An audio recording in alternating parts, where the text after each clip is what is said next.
एक निर्धन चक्की वाला था। उसकी एक बहुत ही सुंदर बेटी थी। एक दिन चक्की वाले ने राजा को प्रभावित करने के लिए झूठ बोल दिया कि उसकी बेटी तिनकों को सोने में बदल सकती है।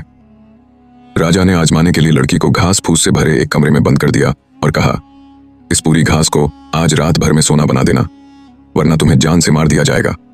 बेचारी लड़की कुछ समझ नहीं पाई और रोने लगी। तभी अचानक वहां एक बौना प्रकट हुआ और बोला, चिंता मत करो, मैं इस पूरी घास को सोने में बदल दूंगा, लेकिन तुम मुझे बदले में क्या दोगी? लड़की ने कहा, मैं तुम्हें अपने गले का हार दे दूंगी। बौने ने लड़की से हार लेकर सारी घास को सोने में बदल दिया।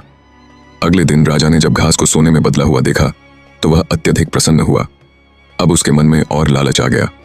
उसने लड़की को एक और बड़े कमरे में ले जाकर कहा, इस घास को भी सोना बना दो, वरना तुम्हें जान से मार दिया जाएगा। राजा ने फिर से लड़की को कमरे में बंद कर दिया। लड़की फिर से रोने लगी। बौना फिर प्रकट हुआ और बोला, मैं इस घास को भी सोने का बना दूंगा, लेकिन इस बार बदले में तुम मुझे क्या दोगी? लड़की ने इस बार अपनी सोने की अंगूठी देने का वादा किया।